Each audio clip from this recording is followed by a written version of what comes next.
amado, bom dia, amada irmã. Por favor, compartilhe o link da nossa live desta noite no grupo da pessoal, na sua página, para que outros irmãos, amigos, possam também participar conosco.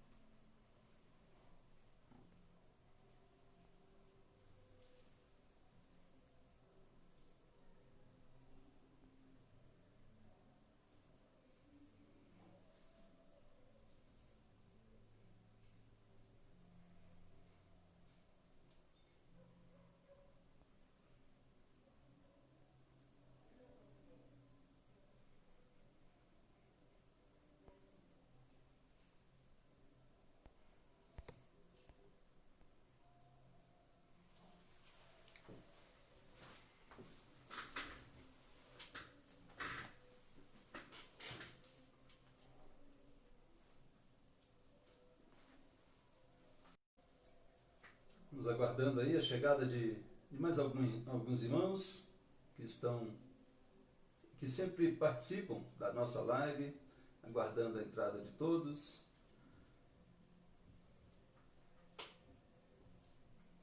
Amada, Deus abençoe sua vida, abençoe sua família.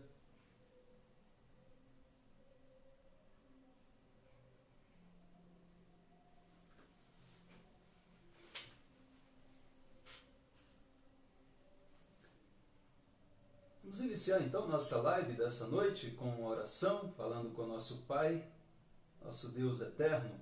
Vamos nos dirigir a Ele. Pai querido, obrigado pela Tua graça maravilhosa, Senhor. Graça que tem sido, ó Deus, abundantemente derramada sobre nossas vidas.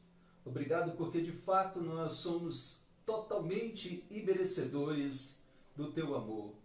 Obrigado porque, apesar de nós, o Senhor tem nos amado, tem manifestado, ó Deus, o Teu poder a nosso favor.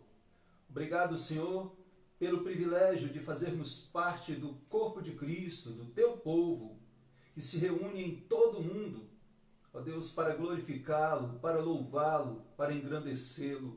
E nós estamos aqui hoje, ó Deus, nesta reunião ainda que virtual. O irmão está em casa, a irmã está na sua casa ou no seu trabalho, mas nós estamos aqui, ó Deus, reunidos em nome de Jesus. E rogamos que o Senhor se faça presente em cada lar, em cada vida, em cada coração, que o Senhor manifeste o Teu poder, o Teu amor, ó Deus, e supra cada necessidade, principalmente, ó Deus, as necessidades espirituais. Toma em Tuas mãos, ó Deus, nós te suplicamos, sê conosco, sê com o Teu povo, sê com a Tua igreja reunida em todos os lugares neste dia, nesta hora, em nome do Teu Filho Jesus. Nós assim te pedimos, nós assim te agradecemos, em nome dele. Amém. Amém. Vamos abrir nossas Bíblias. Você que já está aí nos acompanhando, vamos abrir nossas Bíblias no livro, na Epístola de Paulo aos Efésios, capítulo 4. Ele diz assim, nos versículos de 1 a 6. Rogo-vos, pois, eu, prisioneiro no Senhor, que andeis de modo digno da vocação a que fostes chamados, com toda a humildade e mansidão, com longanimidade, suportando-vos uns aos outros com amor, esforçando-vos diligentemente por preservar a unidade do Espírito no vínculo da paz. Há somente um corpo e um Espírito, como também fostes chamados numa só esperança da vossa vocação. Há um só Senhor, uma só fé, um só batismo, um só Deus e Pai de todos, o qual é sobre todos, age por meio de todos e está em todos. Amém? Esse é o tema da nossa meditação no dia de hoje. Nós vamos falar sobre a unidade, não aqui a unidade da fé, mas a unidade feita na cruz do Calvário. Nós vamos refletir sobre isso, mas por enquanto vamos louvar o Senhor com um cântico, um hino do nosso inário, hino 178, a excelência do amor. A igreja conhece bem o nosso hino 178 do Inário Novo Cântico. Esta vida é o amor, alegria é concedida pelo amor, é benigno, é paciente, não se torna maldizente, não se torna maldizente. Com amor tudo sofre, tudo espera, pelo amor, o caminho excelente, ao segui-lo vence o crente, ao segui-lo vence o crente, numa vida de amor. Ó cristão, ao teu vizinho, mostra amor, mostra amor. O valor não é mesquinho desse amor, desse amor. O Supremo Deus nos ama, Cristo para o céu nos chama, Cristo para o céu nos chama, onde reina esse amor. Amém. A excelência do amor, né? Que Deus nos conceda esse amor uns para com os outros. Nós sabemos que somos amados por Deus e devemos manifestar esse amor, esse excelente caminho dado por Deus, que é o próprio Deus, que é o próprio Cristo, que andemos em amor. Vamos ter uma palavra de oração? Pai querido, obrigado pelo amor que o Senhor manifestou para conosco em Cristo Jesus. Sabemos, ó Deus, que muitas vezes, ó Deus, não temos sido correspondentes a este amor como deveríamos. Muitas vezes, ó Deus, temos refletido a desunião entre nós, não temos manifestado o carinho, o amor para com o nosso próximo, para com o nosso vizinho, para com a nossa família. Pedimos, ó Deus, que nos perdoe este e todos os demais pecados nossos, pois estamos na Tua presença e carecemos da Tua presença, Senhor. E para isso precisamos do Teu perdão, precisamos da purificação em Cristo Jesus. Lava-nos, ó Deus, e concede-nos o Teu perdão em Cristo. Abençoe a Tua filha, abençoe o Teu filho, ó Deus, que confessou o seu pecado a Ti. Abençoe para que ele tenha compreensão da obra de Cristo, a grandeza da obra de Cristo ali na cruz do Calvário, levando sobre si todos os nossos pecados, todas as nossas iniquidades. E, ó Deus, dá compreensão para que a tua filha, o teu filho, experimente a paz do Senhor, o perdão do Senhor, que só é possível em Cristo, mas que em Cristo ele de fato é real, ele de fato é algo concreto, é algo confiável. E nós, ó Deus, confiamos, pedimos o perdão e, ó Deus, entregamos as nossas vidas nas tuas mãos, certos de que o Senhor nos tem perdoado, não porque mereçamos, ó Deus, mas por causa do grande amor, por causa da obra em Cristo Jesus. Obrigado, Pai. Nós assim oramos, nós assim te agradecemos, em nome dele, hoje e sempre. Amém e amém. Louvado seja o nosso bom Deus. Queridos, minhas queridas, nós não vamos nos delongar, né? Como eu estou sem acompanhamento aqui, nós vamos direto para a mensagem, né? Não temos ninguém para me ajudar nos cânticos aqui com violão e ajudando a cantar, mas nós vamos direto então para a nossa mensagem no Salmo 133. Vamos fazer a leitura desses 3 versículos. É um salmo pequeno, mas muito profundo. Vamos lê-lo. Salmo 133 diz assim: Ó, como é bom e agradável viverem unidos os irmãos. É como óleo precioso sobre a cabeça, o qual desce para a barba de Arão, e desce para a gola de suas vestes. É como o orvalho do Hermon, que desce sobre os montes de Sião. Ali ordena o Senhor a sua bênção e a vida para sempre. Glórias ao nosso bom Deus. Amados, nós temos feito estudos sequenciais nos livros dos Salmos, mas hoje nós não vamos fazer um estudo sequencial, vamos pular para o Salmo 133 e não vamos fazer vários estudos neste salmo, né? O que caberia, de fato, porque é um salmo tão rico, tão profundo, mas vamos fazer uma meditação única nessa mensagem de hoje.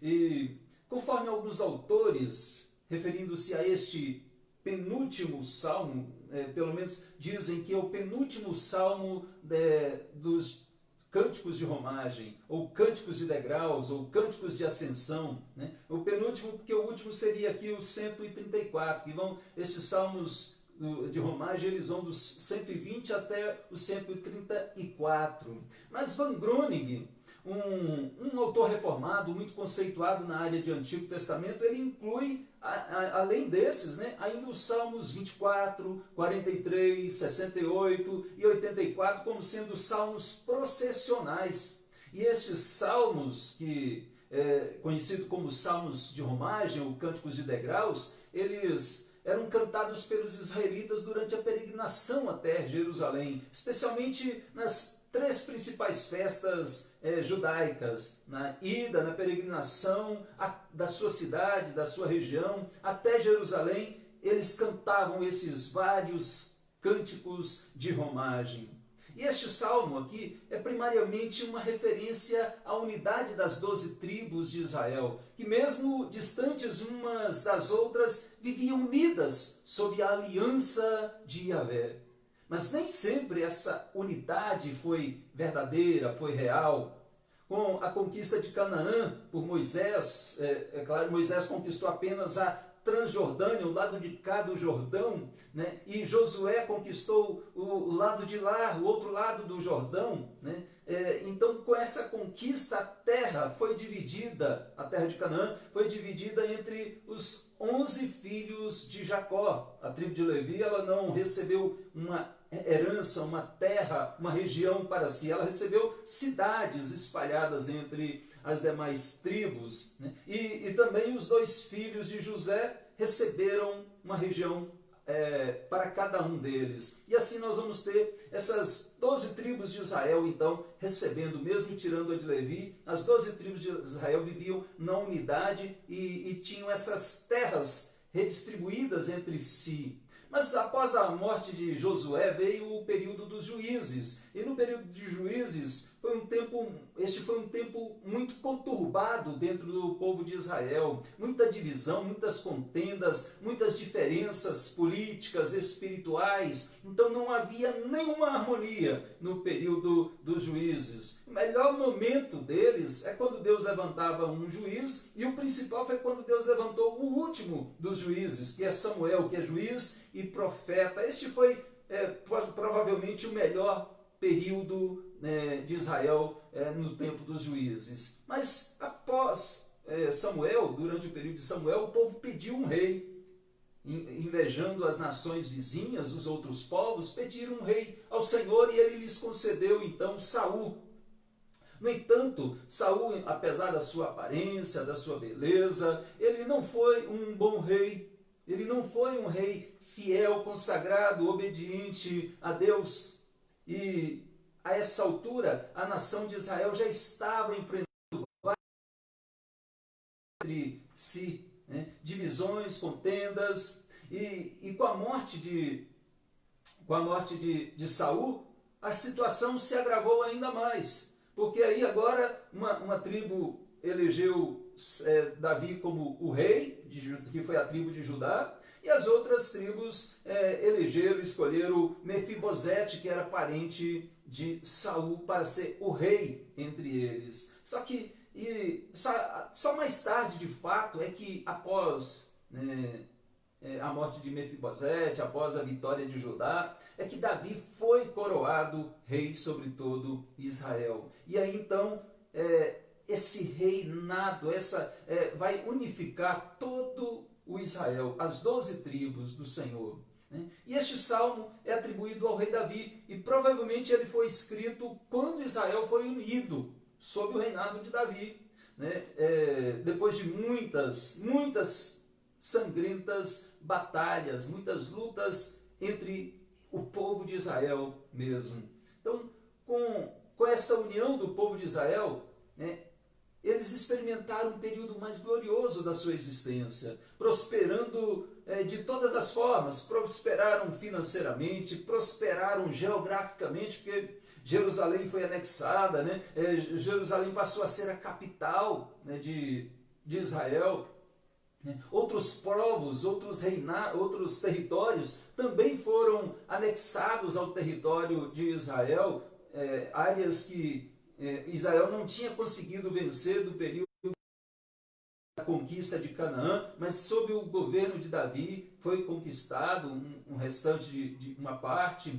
E ainda nós vamos ver que outros povos vizinhos que outrora oprimiam Israel, neste período irão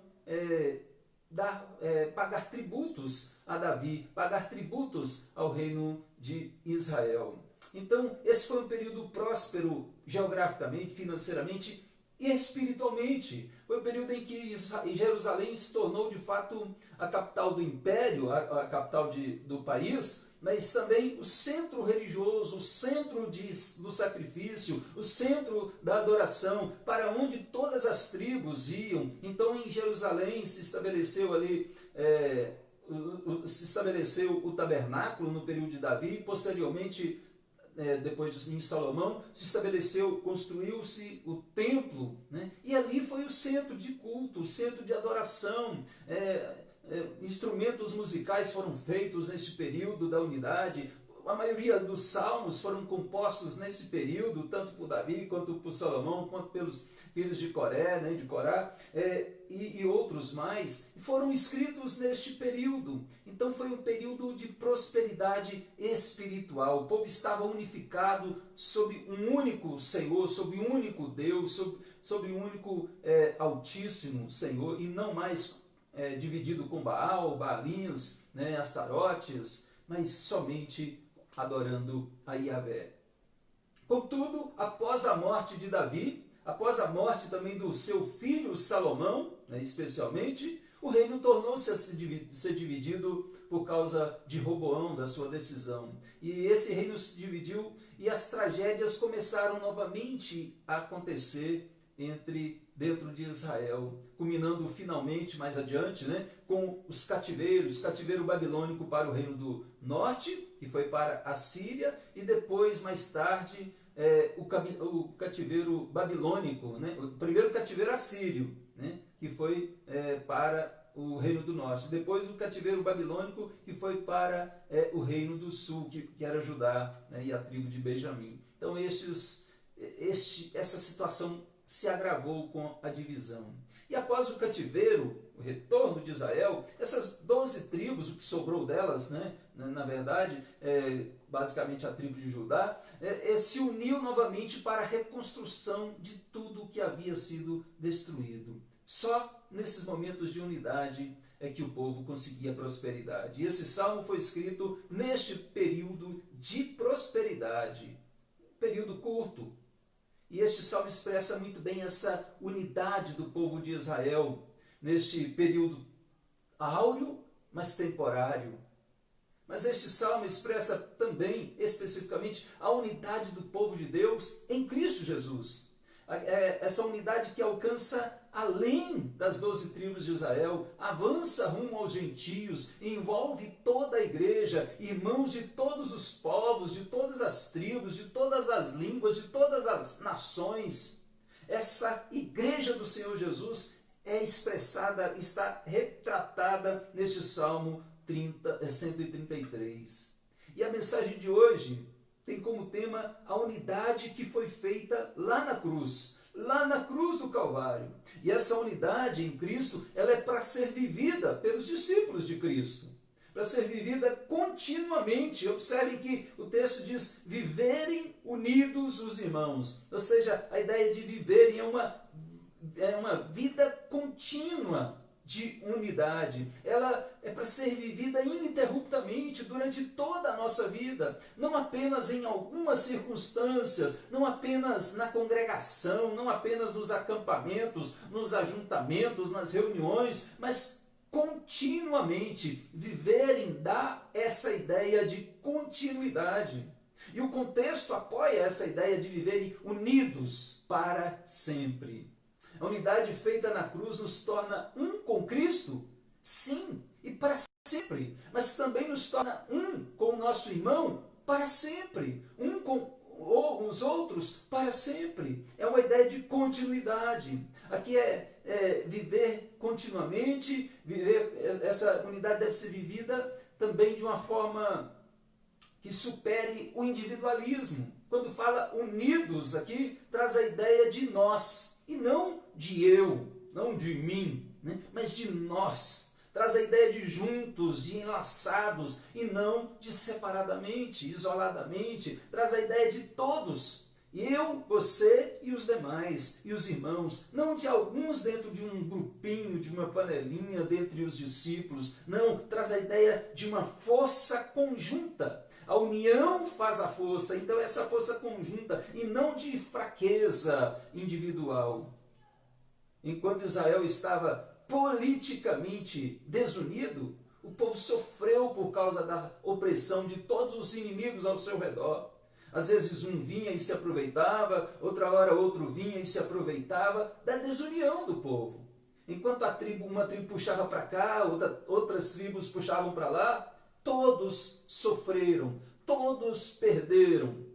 E essa superação do individualismo aqui, que é muito melhor para cada um pensar no coletivo, né, do que pensar em si mesmo, né, nos ensina essa lição da unidade.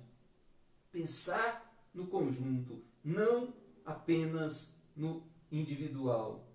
Essa unidade ela deve ser vivida pelos discípulos de Cristo de um modo profundo. Quando o texto trata de unidos, essa palavra, a expressão unidos aqui, ela traz a ideia de mais do que uma mera união física, de uma reunião no mesmo lugar, mas trata aqui sim de fato de algo entranhado, de algo arraigado, de algo profundo, e não algo meramente superficial. É de algo firme como o Monte Sião, ou os montes de Sião, não de algo instável, é de algo unido, é de algo profundo, de algo entranhado, arraigado de fato. Essa é a expressão, e nós temos que viver como cristãos, como os discípulos de Cristo, essa unidade profundamente em nossas vidas, em nossos relacionamentos. E é claro que tem que ser também em amor, né? No mais puro fraternal amor. Num amor, numa vida, numa unidade espiritual. Precisamos de fato seguir o exemplo do nosso Mestre Jesus, aquele que foi até a cruz por amor a nós, para que nós fôssemos um. Para que nós tivéssemos unidade, para que fizéssemos parte do seu corpo, ele como sendo o cabeça deste corpo, ele nos deu exemplo. E essa unidade formada é formada por um único povo, que tem um único Deus, não pode ser destruída pelas diferenças existentes entre nós. Diferenças existem, de fato, né? Mas aqui o que reina é o amor. É uma unidade firmada no amor de Cristo, no exemplo de Cristo. E esse amor, Paulo diz lá em 1 Coríntios, ele tudo sofre, tudo crê, tudo suporta. Sim, pela unidade, por amor a Cristo, unidade uns com os outros, unidades com Cristo. Então não é apenas um aglomerado de pessoas, não é um aglomerado de gentes, onde se gritar, olha, está pegando fogo, todo mundo sai correndo. Se gritar, olha a pandemia, olha o coronavírus, todo mundo sairá correndo, abandonando uns aos outros, se dispersando loucamente. Não, essa unidade feita na cruz, ela é muito mais do que um aglomerado de pessoas com interesses pessoais. É um aglomerado, é uma união de pessoas em Deus, para a glória de Deus, onde há um amor que une, um amor que tudo crê, tudo espera e tudo suporta. Os interesses, eles não podem ser individuais, e sim mútuos nessa nossa relação cristã, nessa nossa unidade. Que cada um veja o que é melhor, não para si mesmo, mas para o próximo. O melhor para todos os irmãos e não para um pequeno grupo especial dentro da igreja.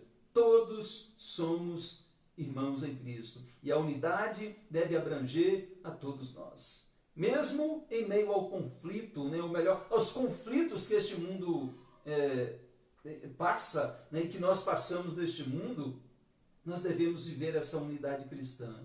Este mundo, nós bem sabemos, ele jaz no maligno e muitas vezes forçará a desunião com os irmãos. Forçará você, forçará o irmão a brigar entre si, ou mesmo dentro da família, e o mundo, o inimigo nosso, maligno, é que vai tentar isso. Não é Deus, mas o inimigo espiritual é que leva irmãos a lutarem entre si. Leva irmãos uns contra os outros, pastores contra presbíteros, presbíteros contra pastores, pastores contra pastores, igreja contra igreja. Não é Deus que faz isso, meu amado. Isso é obra da carne, isso é obra do mundo, isso é obra do diabo. A vontade de Deus é a unidade, não é que nós lutemos uns contra os outros. Temos que acordar, temos que abrir os nossos olhos espirituais e observarmos se estamos de fato lutando contra o diabo ou se estamos lutando contra a carne, contra a nossa própria carne, ainda pior.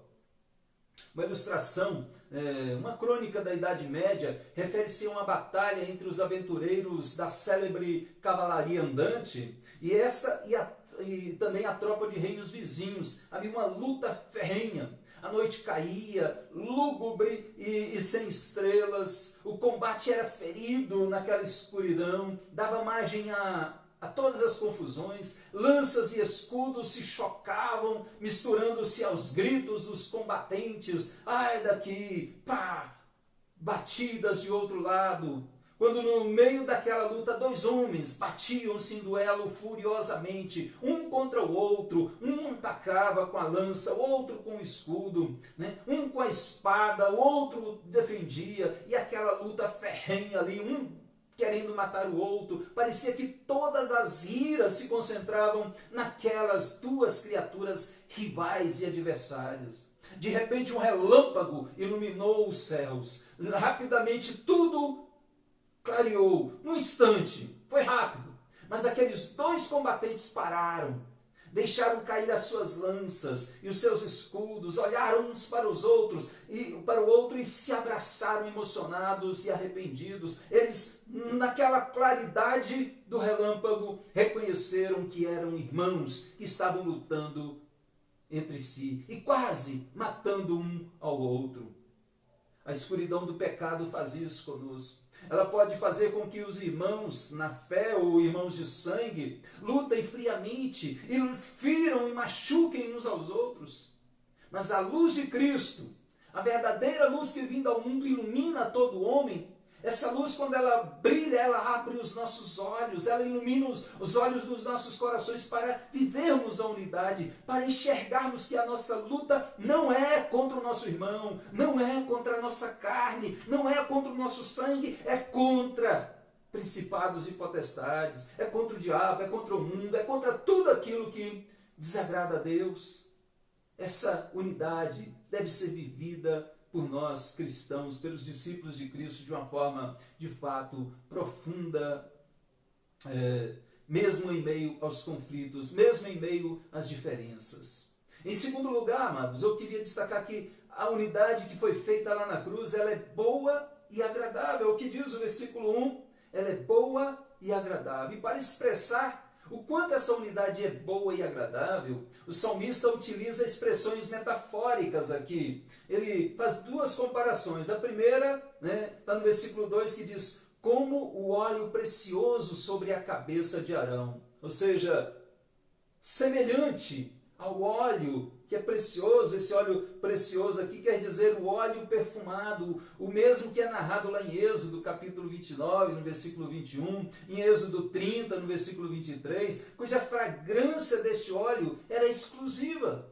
Ele era feito do mais fino azeite de oliva e de mais 4 especiarias que eram muito raras, que eram muito valiosas. E esse óleo não era para todos. Não era qualquer um que podia fazer e nem era qualquer um que podia usá-lo. Mas era somente para a unção dos sacerdotes, os quais eram santificados com a unção, né? E também as suas vestes eram santificadas com a unção, porque o óleo era derramado sobre a cabeça, mas era derramado em abundância. E este óleo era derramado abundantemente na cabeça de Arão e escorria. Assim ele escorria pela barba, né? Vinha descendo pela barba, pelo rosto, pela barba, e por todas as vestes, né? Até chegar na gola das vestes, que gola das vestes aqui no hebraico, na veste sacerdotal, ela não era essa nossa gola aqui em cima, era lá embaixo, de fato no final da barra, né, da vestimenta, na barra da túnica sacerdotal, né? Ou seja, o óleo ele corria do alto até os pés, percorria todo o corpo do sacerdote, simbolizando aqui a unidade entre todas as tribos de Israel. E é bom lembrarmos que pertencia ao sacerdote o dever de conservar, né, a união, a unidade entre o povo de Deus, do povo entre si, e também, principalmente, a unidade do povo com Deus. Um relacionamento espiritual entre eles e de um relacionamento fraternal entre eles e de um relacionamento espiritual também com Deus, com o Senhor, com Yahvé. E nós sabemos que Cristo é o nosso sacerdote, Cristo é o nosso Messias, Cristo é o ungido, não é apenas mais um ungido dentre os profetas, dentre os sacerdotes, dentre os reis. Ele é o ungido, ele é o grande sumo sacerdote, o cabeça da igreja, e nós, unidos a ele, somos o seu corpo, o corpo de Cristo. Aqui não se trata de uma cabeça para muitos corpos, aqui se trata de um só corpo para muitos membros, mas todos unidos, todos enlaçados, todos entranhados, todos arraigados um no outro e em Cristo Jesus. Cristo, o cabeça, ele foi ungido, mas não reteve para si. Pelo contrário, o óleo, a unção, desceu para o corpo, desceu para a igreja, até nós, até eu, até você. E nós somos ungidos do Senhor. A Bíblia nos diz no Novo Testamento, 1 Coríntios, capítulo 1, versículo 23, que nós somos ungidos de Deus. Apocalipse também vai dizer no capítulo 1, versículo 6, que Deus, Cristo, nos constituiu reinos e sacerdotes para o seu Deus e Pai. 1 Pedro, capítulo 2, em Êxodo, nós vamos ver que nós somos raça eleita, sacerdócio real, nação santa, povo de propriedade exclusiva de Deus, a fim de proclamarmos as virtudes daquele que nos chamou das trevas para a sua maravilhosa luz. Então nós somos raça eleita, nós somos sacerdócio real, nós somos ungidos de Deus. A unção de Deus em Cristo, ela escorreu, ela desceu para nós. Deus ungiu a cabeça, o cabeça que é Cristo, todo o corpo hoje em Cristo também é ungido do Senhor. Essa unidade é preciosa. Essa unidade é valiosa para nós. Mas se falta unidade, irmão, se falta a unção, né? Falta o poder do Espírito Santo, falta o poder de Deus sobre a igreja. Essa unidade não pode faltar, a unção não pode faltar, o poder do Espírito Santo não pode faltar. Mas as coisas não andam juntas, a desunião e a unção não andam juntas. Elas estão unidas a unção e a união. Essa comunhão entre os irmãos, entre nós, e essa união nossa também com o Espírito Santo, ela é preciosa, é o que o texto está nos dizendo, ela é valiosa, e ela precisa ser devidamente valorizada, precisa ser devidamente desejada por todos os filhos de Deus. Ah, como eu quero essa unção, como eu quero essa união com meu irmão, como eu quero preservar essa unidade entre mim, entre eu e os meus amados, entre nós e o nosso Deus. Essa foi a primeira expressão que o salmista Davi aqui usou, é como o óleo precioso sobre a barba que desce para a gola das vestes de Arão. Mas a segunda expressão que ele usa aqui é como o orvalho do Hermon que desce sobre os montes de Sião. O Hermon é um monte alto e imponente, né, que fica ao norte de Jerusalém, ao norte, mas bem distante de Jerusalém. Durante uma grande parte do ano, este monte ele fica coberto por neves. E essa neve, às vezes, ela derrete e a água derretida evapora, sobe sobre o monte Hermon, mas o vento também a leva essa água evaporada, esse vapor, né, e ela é levada pelo vento e desce como orvalho sobre os montes de Sião. Ou seja, é algo precioso, o orvalho é algo renovador, é algo que faz com que aquela terra seca produza boas ceifas, com que os campos floresçam. Aquele orvalho que vem do Monte Hermon, ele mesmo sendo leve, mesmo sendo suave, mesmo sendo fininho, quase que um vapor, ele cai e produz muitos efeitos positivos naquela terra. Sem falar no refrigério que ele traz para o corpo, pois naquela região, a região é de intenso calor, e boa parte dela é deserto, um duro, um árido deserto. E assim, quando o orvalho desce sobre os montes de Sião, é algo gostoso, é algo prazeroso, é algo alegre, é uma bênção que vem de Deus. E essa metáfora aqui inclui também, é claro, o fato de que esse orvalho vinha de tão longe, vinha de tão alto, né, do Monte Hermon, percorrendo toda essa distância entre o Monte Hermon, que ficava ao norte, e os montes de Sião, que ficam ao sul. Isso também aqui expressando a unidade completa entre essas montanhas, Hermon ao norte e Sião ao sul, mostrando a unidade que abrange o reino do norte e o reino do sul, ou seja, todas as tribos de Israel. E o salmista compara este gozo, este prazer, este poder de renovação e refrigério do abrangente orvalho com a união entre os irmãos, entre o povo de Deus. O salmista não está dizendo aqui que vai ser algo fácil. Oh, como é fácil, como é tranquilo viverem unidos os irmãos. Não, o salmista não está dizendo nada disso. Mas ele está dizendo que vale a pena superar todos os obstáculos pessoais, todas as dificuldades carnais, todas as ações malignas e mundanas. Ele diz que vale a pena se esforçar para preservar o vínculo da unidade, porque essa unidade ela é boa e agradável. Ela deve ser vivida pelos discípulos de Cristo Jesus. E finalmente, concluindo nossa mensagem, em terceiro lugar, a unidade feita na cruz do Calvário, ela é indispensável. Ela é indispensável. Primeiro porque ela vem de Deus, ela vem de cima. O texto diz que ela desce do alto sobre nós. Ela desce do alto sobre o povo escolhido de Deus.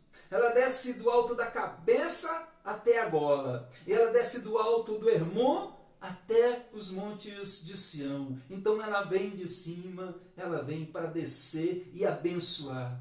Ela é providenciada por Deus, ela é concedida pelo próprio Deus. Ela faz parte, essa unidade faz parte do plano eterno de Deus para a sua igreja. A divisão faz parte, o individualismo não faz parte, os grupinhos, as panelinhas, tudo isso é reprovado por Deus. Porque a vontade de Deus é que nós, como igreja, como corpo, sejamos um. A promessa da unidade de Israel, ela se cumpriu em Cristo, abrangendo além das 12 tribos, todos os povos da terra, todas as tribos da terra, todas as línguas e nações. Em Cristo, todos estes que creem são um povo só, uma só igreja, um só corpo de Cristo. Assim como o Pai, o Filho e o Espírito Santo são um, nós também devemos ser um. Todos os crentes, judeus e gentios, de todos os lugares do mundo, todos os crentes estão ligados a Cristo pelo Espírito. E pelo mesmo Espírito também estamos todos ligados uns aos outros. Eu estou ligado com você, você está ligado comigo. Se estamos em Cristo, Nós somos irmãos, nós fazemos parte de um só corpo, nós somos uma só família. E a vontade de Deus é que nós sejamos um. E a vontade de Deus deve ser obedecida. Ela não está aí para poder ser sujeita às nossas emendas humanas, aos nossos caprichos pessoais, para a gente dar um jeitinho e dizer, não, Senhor, eu não quero unidade com esse, com aquele. Não existe isso. Se estamos em Cristo, nós precisamos viver a unidade entre todos os irmãos. Porque a vontade de Deus é essa. E a vontade de Deus, ela é boa, ela é agradável, ela é perfeita. Com certeza, ela é sempre, será sempre o melhor para nós. E o texto vai dizer que essa unidade que foi feita lá na cruz, ela é indispensável também. No versículo 3 diz que é porque ali ordena o Senhor a sua bênção. Ali onde? Na unidade feita na cruz do Calvário. É ali que nós somos abençoados pelo Senhor. Deus nos une e nos abençoa de forma especial. É somente em Cristo. É na cruz do Calvário que nós nos encontramos, que nós nos vemos como irmãos em Cristo, tendo essa mesma fé em Cristo. É ali na unidade da Sião espiritual. Inclusive Sião, Jerusalém, as 12 tribos, lendo o Antigo Testamento à luz do Novo, nós vamos ver claramente que se relacionam com a igreja de Cristo. Não são dois povos agora. O povo judeu é um, né, e Deus tem um plano para eles, e agora o povo cristão é outro. Não, somos um só povo em Cristo Jesus. Leia lá em Tiago, capítulo 1, versículo 1, no primeiro versículo da epístola de Tiago, ele vai justamente dizer, ele vai se dirigir à igreja, relacionando ela com as 12 tribos que se encontram na dispersão. Ele está falando para as 12 tribos de Judá, de Benjamim, de Manassés, não está falando para as 12 tribos de Israel, não, ele está falando para a igreja. As 12 tribos é uma referência ao corpo de Cristo que está espalhado pela face da terra. Todos os que creem em Cristo fazem parte das 12 tribos de Israel hoje. Todos os que creem em Cristo fazem parte desse único corpo, dessa única igreja, que é a igreja de Cristo, na qual ele é o cabeça. Então é ali na unidade, é ali na igreja, ali quando o povo unido em Cristo, numa só fé, num só propósito, num só espírito, adora ao único Deus vivo e verdadeiro. Ao invés de adorar ídolos, ao invés de adorar Baal, Astarote, Baalins e demais ídolos, ou ídolos dos nossos dias, né? Deuses dos nossos dias, né? Nós adoramos somente, exclusivamente ao Deus vivo e verdadeiro, Pai, Filho e Espírito Santo. Então a bênção de Deus, ela é derramada nessa unidade. E ela não é derramada em meio a divisões. Ela não é derramada em meio às contendas, aos conflitos internos. Se queremos ser abençoados por Deus, precisamos compreender essa graça, essa bênção da unidade. Mas diz porque que a unidade foi feita na cruz, ela é indispensável também, porque o Senhor ordena a sua bênção, né, ali, e também ordena a vida para sempre. Aqui é vida verdadeira, é vida abundante, é vida eterna, é para sempre. A nossa unidade como igreja, ela é vivificante, no sentido de ser uma vivificante dádiva divina. É uma bênção que vem de cima e desce sobre nós. Ela vem de cima e nos dá vida, pois só Deus pode dar vida. É nessa unidade que Deus faz florescer o nosso viver, refrigera os nossos momentos mais difíceis, nossos desertos, né, que passamos de vez em quando, que temos de enfrentar. Nesse deserto nós recebemos o alívio, a paz, o refrigério, o prazer, a alegria, a bênção, a fé, o ânimo. É na unidade, nós nos fortalecemos uns aos outros, é nessa unidade. E precisamos entender que é ali que Deus nos abençoa, é ali que Deus ordena vida. A igreja é viva em Cristo. E a igreja viva em Cristo, ela é unida, ela não está dividida. Ou seja, essa é algo indispensável. E é indispensável também porque é a presença do próprio Deus abençoador na nossa vida. Ou seja, eu quero a bênção de Deus. Eu preciso dessa maravilhosa bênção de Deus, pois ela significa a presença real e contínua do Senhor em minha vida, na sua vida. Nós dependemos dessa presença, e essa presença se dá em meio à unidade do corpo de Cristo. Unidos uns com os outros. Onde estiverem 2 ou 3 reunidos no meu nome, Jesus diz o quê? Ali estou no meio deles. Onde estiverem congregados, onde estiverem orando, onde estiverem unidos, reunidos, adorando, ali estou no meio deles. E eu quero a presença de Deus. Eu preciso da presença de Deus. Não só, é claro que habitando em nós, Ele habita em nós de forma individual, pessoal, mas no coletivo nós estamos unidos misticamente com Cristo também. Então, a unidade nossa é verdadeira. Quando a gente olha para, alguns olham para as igrejas evangélicas, né, para as várias denominações, distintas, diferentes denominações, acham que isso em si mesmo reflete uma divisão injustificável.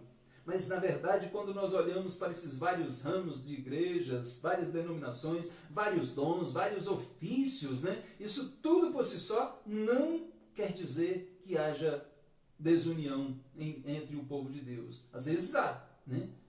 Mas não é esse o caso. Se nós observarmos o próprio Antigo Testamento, eram 12 tribos, mas que constituíam um só povo de Deus. Então, 12 tribos. Nós vamos ver também no Novo Testamento que a igreja de Corinto ela era diferente da igreja de Éfeso. As igrejas de Apocalipse eram diferentes umas das outras, mas todas faziam parte de uma única igreja, a igreja de Cristo.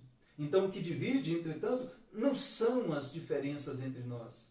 As diferenças existem, são reais. Mas o que divide são as lutas internas, são os ciúmes, são a intolerância, que tudo é fruto amargo do pecado, fruto das fraquezas humanas. Tudo isso é que causa de fato a divisão entre nós. Diferenças, pensamentos, nós pensamos diferentes e isso nos completa, né? Isso nos faz crescer. Mas as divisões, as lutas internas, os ciúmes, a intolerância, tudo isso destrói as nossas vidas, destrói a nossa unidade. Quero concluir, amados, dizendo que essa unidade feita na cruz, ela é para ser vivida pelos discípulos de Cristo. É para mim, é para você. Nós temos que vivê-la. Jesus não veio ao mundo para que vivêssemos em guerras, para que vivêssemos em conflitos intermináveis entre nós. Nós temos uma luta contra o diabo, contra a carne, contra o mundo, contra os poderes das trevas, malignos, sim, mas não entre nós, não entre pessoas. Jesus não veio, sofreu, morreu, venceu a morte, subiu aos céus, né, de onde ele ainda voltará. Ele não veio e fez tudo isso para que nós vivêssemos em disputas inúteis entre nós.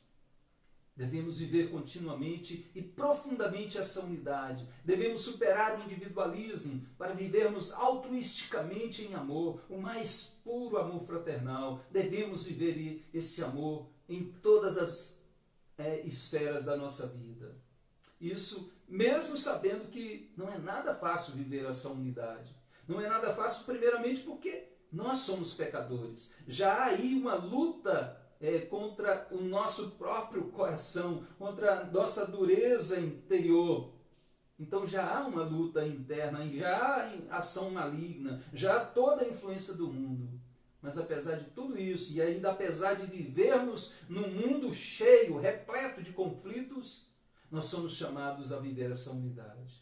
E o salmista diz que isso, embora não fosse algo fácil, é algo bom, é algo agradável, é algo indispensável para nós como cristãos. É algo que vem de cima, é uma dádiva de Deus abençoadora. E Deus quer que eu e você sejamos um em Cristo, que você e eu sejamos um em Cristo com os demais irmãos. Deus é abençoador e tem promessas para todos os seus filhos em Cristo. E estes precisam entender que estar unidos com cabeça é fundamental, mas estar unidos com Cristo, com cabeça e com os demais irmãos em Cristo também é fundamental e é indispensável. porque é nessa unidade que é ali que ordena o Senhor a sua bênção e a vida para sempre.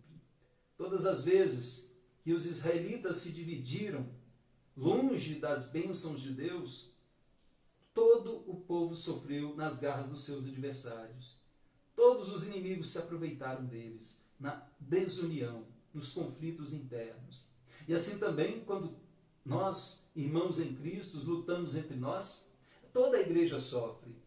O inimigo se alegra, o Espírito Santo é entristecido por causa da nossa desunião. Então, quero concluir esse texto aqui, eu quero concluir essa mensagem citando as palavras de Paulo, lidas no início, Paulo falando aos Efésios, quando ele diz: esforçando-vos diligentemente por preservar a unidade do Espírito no vínculo da paz. Há somente um corpo e um Espírito, como também foste chamados numa só esperança da vossa vocação, há um só Senhor, uma só fé, um só batismo, um só Deus e Pai de todos, o qual é sobre todos, age por meio de todos e está em todos. Que Deus nos capacite a vencer toda e qualquer discórdia. Que Deus nos capacite a vencermos toda e qualquer desavença, desunião entre nós. Vivamos unidos. A unidade que foi feita na cruz é para você, que é discípulo de Cristo, vivê-la. E vivê-la profunda. E vivê-la de forma intensa. E vivê-la de forma contínua. Que Deus te abençoe. A unidade que foi feita na cruz, ela é boa, ela é agradável. Ela é o melhor de Deus para nós. Não tente fugir dessa realidade. A unidade feita na cruz, ela é indispensável, justamente porque ela vem de Deus. É ali que Deus ordena a sua bênção. É ali que Deus ordena a vida para sempre. Que Deus te abençoe, que Deus nos abençoe. Uma alegria estar com você aqui nessa noite, nessa live. Obrigado por participar. Que a palavra de Deus tenha falado ao seu coração. Nós vamos orar nesse momento. Vamos orar. Pai querido, obrigado pela tua santa palavra, Senhor. Nesses dias, ó Deus, de tantos conflitos políticos, conflitos, ó Deus, regionais, conflitos, ó Deus, familiares, conflitos eclesiásticos, conflitos, ó Deus, em todas as esferas da sociedade, Senhor. Pai, nós rogamos que o Senhor nos conceda vivermos unidos. Não deixe, ó Deus, que nossos corações endurecidos, duros, rebeldes, ó Pai, se atrevam a trilhar o caminho da desunião, quando o Senhor Jesus já pagou o alto preço para que nós fôssemos um.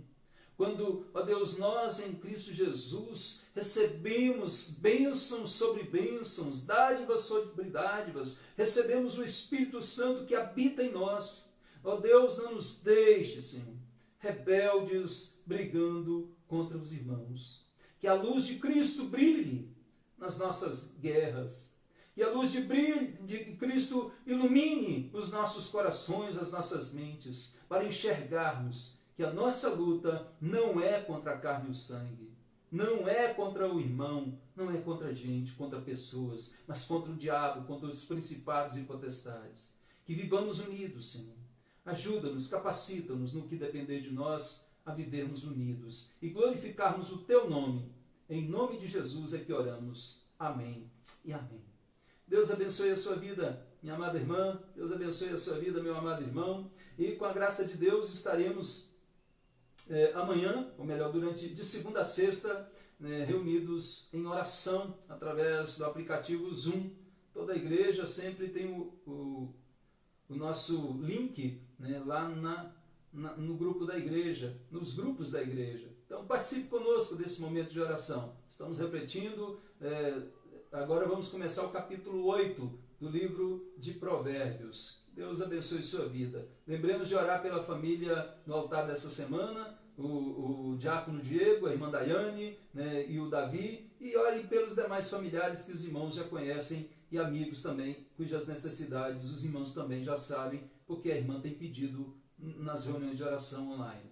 Tá? Então, orem também pelo Miguel, que fará aniversário agora nesta quarta-feira, dia 17, que Deus abençoe o nosso irmãozinho Miguel. Deus abençoe sua vida também, sua família. Uma boa noite, uma boa semana, debaixo da bênção, da unidade, da graça de Deus. Que Cristo te una na sua vida, na sua família, no seu trabalho, no seu relacionamento eclesiástico, ainda virtual, mas estamos unidos aqui, né? Apesar de tudo isso, nada vai nos separar. Que Deus te abençoe, em nome de Jesus. Uma boa noite, em nome de Jesus. Amém.